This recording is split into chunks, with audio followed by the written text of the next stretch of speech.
டெல்லியில் இருக்கக்கூடிய சிபிஐ அலுவலகத்தில் சுமார் 3 மணி நேரம் விசாரணை நடத்தி முடிச்சிருக்காங்க. இந்த நிலைமையில இந்த விசாரணை இதோட முடியலை.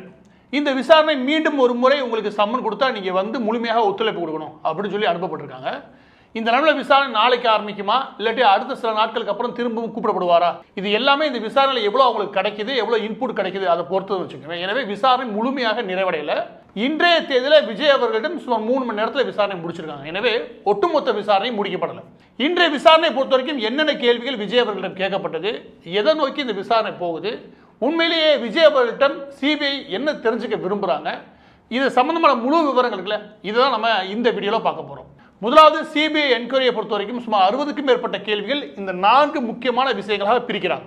4 முக்கியமான விஷயங்கள், அதுக்கு உள்ள சுமார் 60 கேள்விகள் வைக்கிறாங்க. அந்த 4 முக்கியமான விஷயங்கள் என்னென்ன அப்படின்னா, முதலாவது இந்த கரூர் விவகாரத்தில் அந்த பிரச்சாரம் இருக்கு இல்லையா, தமிழக வெற்றி கழகத்துடைய பிரச்சாரம், அந்த பிரச்சாரம் முழுமையாக திட்டமிட்ட வகையில் அதை பற்றின முழு விவரங்கள். இரண்டாவது என்ன அப்படின்னா, இதில் 7 மணி நேரம், ஏற்கனவே 7லேருந்து 8 மணி நேரம் தாமதமாக வந்தார் இல்லையா, அதை பற்றியான விசாரணைகள்.